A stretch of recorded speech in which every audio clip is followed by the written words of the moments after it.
Hi there, welcome to Prime Sport. Here's Akmusbat. Let's start from the CAF African Schools Championships that's been taking place at the University of Ghana Stadium, and that's where Ghana's under 15 girls team made it the final of the competition at the first time of asking. The Black Damsels defeated defending champion South Africa in the semi-finals earlier today. The game that was played in the University of Ghana Stadium produced a 5-goal thriller, with the host claiming a 3-2 win over South Africa, who won the tournament in the maiden edition. Africa Rector to ladies walk. Of Sonny Sumila, lovely touch there. This could be a bit trouble, and it's in Ghana win the first one. Ghana strikes, and guess who is the lady who cannot just stop scoring?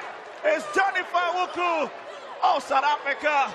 When they did their own ratings, when they pushed everybody into the far side to defend. That was a very good one. I mean, the ball was switched from one end to another, knowing that Jennifer. Look at it again, lifted it above everybody. Who scored against Benny yesterday? She's in your shot. 3 goals for her at the CAF African Schools Football Championship. South Africa put position, and it's in. It is in. It's Tutuwaine. So she put her body because she's huge and you cannot push her away, and made that attempt like goal, which was good. Very, very good goal for them. Interesting. I hope not. I don't want it to be on the penalties because Ghana, and it's in. Oh my goodness! It is the skipper leading by Sampo. It's Hatara Anand from the distance. And the 240-yarder, I think. And he's very poor from the goalkeeper, though. The South African goalkeeper. Or slickly taking. It's got a power, it's got a punch, it's got what it needs to be. Mafumo straight into impact the time that will be added on at the end of this particular game. But here's Ghana. Azimpaga. Asheku coming forward, did on the edge of the 18-yard. Azimpaga turns it in, and it is in. Ghana win the turn. Azimpaga with Ghana's turn, and the whole nation are just running wild over South Africa. And you can see the students celebrating the moment. How she put the ball in the net by Kelly, yeah. Oh, just look at it. Plenty of space for her. Count it in beyond everybody. And even Ramadua, who struggles to even make a catch. Less than 2 minutes in, and she's conceded. Very good goal. But we must look at Ashiako, what she's been doing. Squad, South Africa coming. Lovely play now. Here's Molefe. South Africa, big chance to get one back. And oh, she misses. How does he miss that? Well, if South Africa can't get one, it'll be a big hope. Flashed wide. Suleimana, it's a bit scrappy, and it's in. It is in South Africa. They thought they had almost cleared the line, and it just fell to the South Africans, who had a better view of the ball. Yeah, that's Daniel Abbas. Suleiman had a chance to. Stevia. Well, meanwhile, the boys under 15 team lost to Tanzania and will have to settle for a third place match come Saturday. My colleague Lawrence Dodu was at the games today and has more in this report. Coach of the side, Joyce Boate Eje, says her players are going to give their all to ensure that they win the ultimate. This shows that, like I've already been saying, you don't underrate anything. It's unfortunate that one of my players had an injury, came out, and then the defense couldn't reorganize themselves well. But it's also a lesson for us that during the finals, it will help us to be able to know what we have to do, what to do better. You sent a message out yesterday saying that any team that will be playing you should be prepared because you didn't come here to play. Is it the same message you are sending out for the final? Of course, it is the same message. It is the same message that I'm sending, that we really want to make Ghanaians proud. Look at how they are cheering. for us. Look at their hearts that they put into this young girls' their match. We really need to let them feel that their cheers are not going to be in vain. We love them so much that we want to fight, kill ourselves for them to make them happy. And also, the girls are determined to make names for themselves. It was unfortunate for the boys, however, who had to suffer defeat to defending champions in their category in Tanzania, falling short by a 0-0. Goal was scored in the early minutes of the first half, and Ghana were unable to equalize. For head coach Kweku Danso, this result doesn't mean that their future is over, and then it's too early for Ghanaians to chastise the team. He says they didn't have the best of their days. Very bad day. We couldn't find our feet. During the first half, we couldn't find our feet. So it's very disappointing. They are very young. They are very young. If we humiliate them, then it means we are jeopardizing their future. So they should bear with us. In the final for the Ghana girls, they will come up against Uganda, who were brilliant in their game against Morocco, claiming a 2-0 victory. For the boys, however, they will come up against Uganda, who lost on penalties. So it will be Ghana versus Uganda in the boys category for the third place playoff game, while Ghana's girls will also come up against Uganda in the girls category final. From the University of Ghana Sports Stadium, Lawrence Dodu for Joy Sports. Now, the Ghana Olympic Committee will elect new leaders at an elective congress on Saturday, and with just a few hours to that big event will be taking place at the Accra International Conference Center. A number of positions are up for grabs. The office of president, of course, is one that's going to be keenly contested, and following the exit of Ben Mensah, who was in that position for some 2 terms, 8 years in all. And a few other positions like the Secretary General will also be keenly contested. Joy Sports editor Fentio Tahiru Fentio joins me via Zoom now for a quick chat on what to expect ahead of the, the election come Saturday. Fent, thank you very much. We're a few hours to the big contest come Saturday.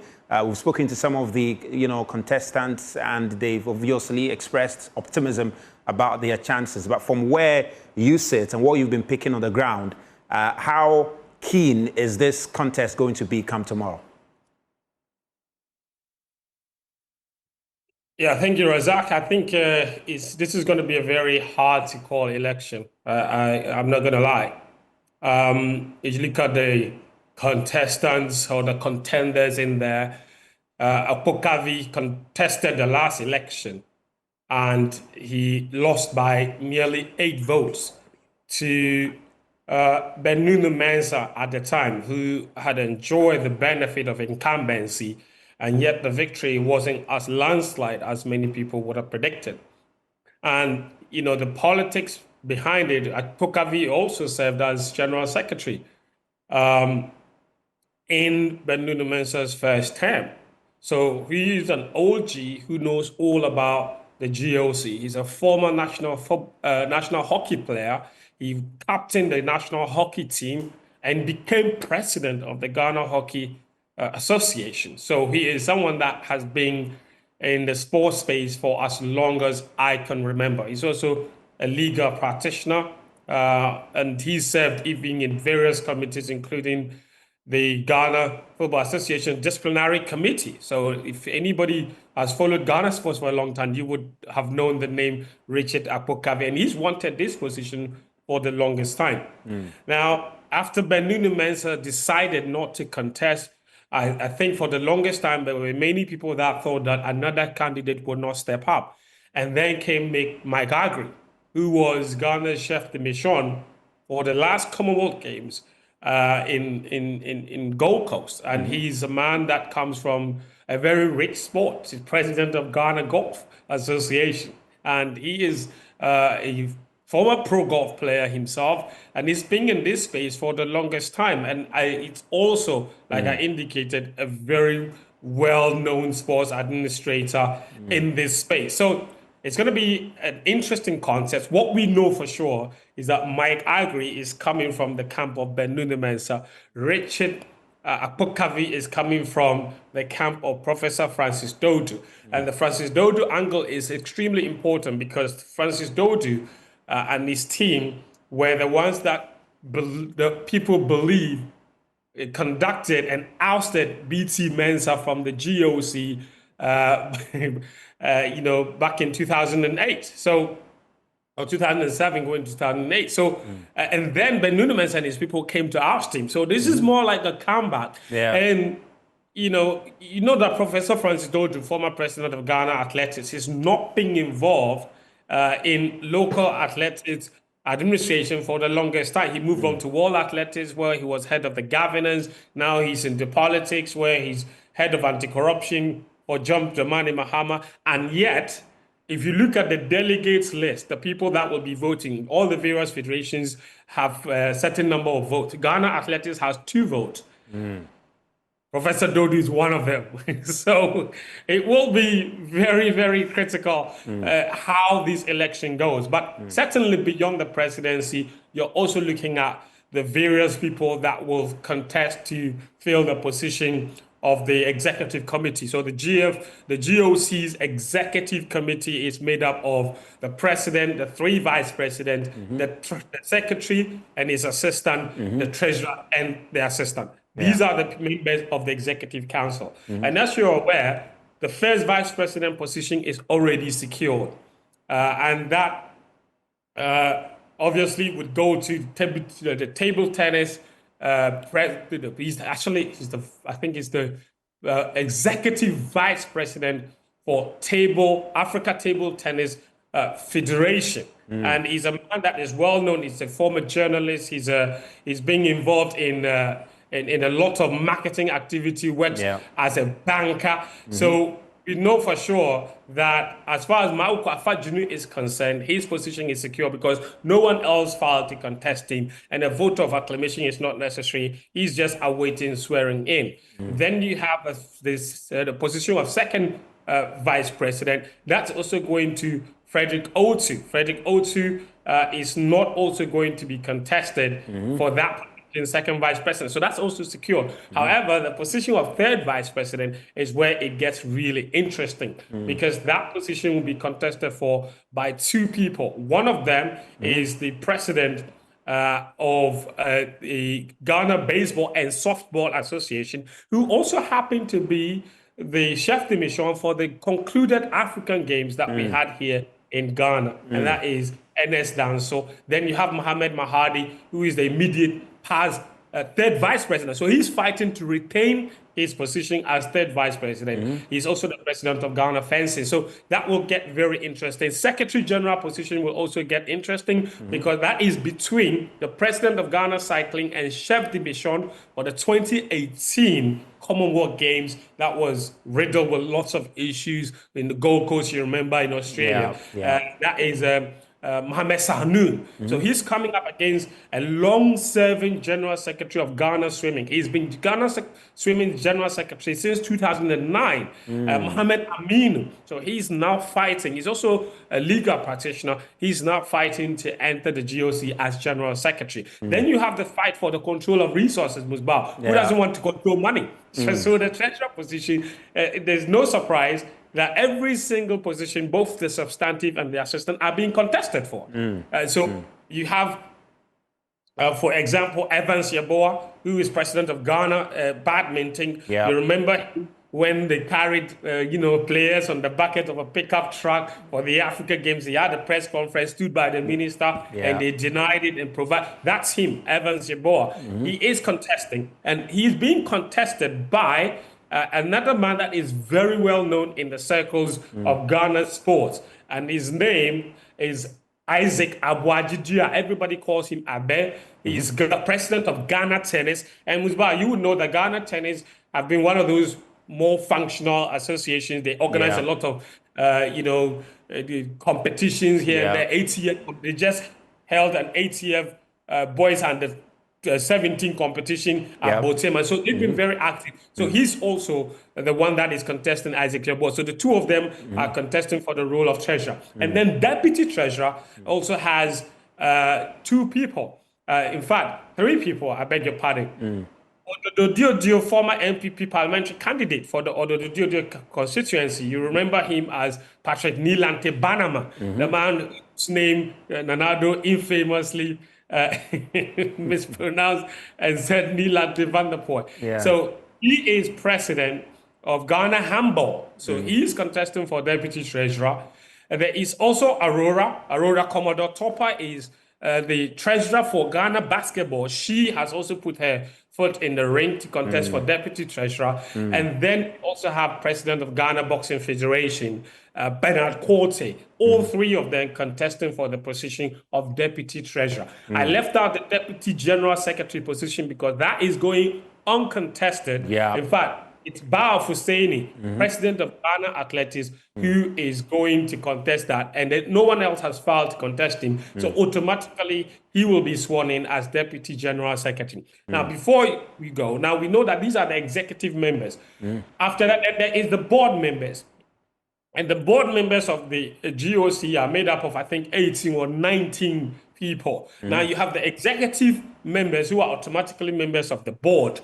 Then you have 5 people that will be elected, Musbao, from what they call Olympic sport. There are some sports that are not Olympic sport. The last Olympic Games had about 36 sports. Yeah. There are some sports that are not Olympic sports. Now, from those 36 or so Olympic sports, there will be 5 representatives that will be elected onto the board of the GOC. Yeah. And among those people is the General Secretary of the Ghana Football Association, who has put his name in the ring because he also wants to join the board of the GOC. You also have Ghana Swimming President Delphina Kwe. You have Ghana Squash President Richmond Kwaku. You have Africa Baseball and Softball President Albert Che Frimpong. You have Ghana Hockey President and the former Ghana GOC CEO Ben Asante. You have Ghana Volleyball President George Tete. You have Kamal Sule, who is the president of the Canoeing and Rowing Association. Now, only 5 of these people will be elected onto the board of the GOC from the Olympic sports, and there's 8 of them, so 3 people will not make it. In the non-Olympic sport, they will get to elect 1 representative, and that is being contested by 2 people. Abdulhai Yate from the Ghana Bodybuilding Association and George Owusu from the Keep Fit Clubs. They call him the father of Keep Fit Clubs in Ghana. Only 1 of them will get onto the board. And they will elect 3 more members from any other federation. And in that bracket, there's also 8 people who are vying to become the 3 others that will be opted onto the board of the GOC. So it's a high stakes election. Whoever becomes GOC president, this new executive, they are the ones that will supervise the LA 2028 Olympic Games. And Musbao, you and I know when any competition is in the USA, it is high stakes. Whoever is supervising it, it's king. And you know what I mean? Yeah. So there is massive interest in these elections because they will get to supervise the LA 2028 Olympic Games. They will get to supervise I think also the Commonwealth Games in 2020.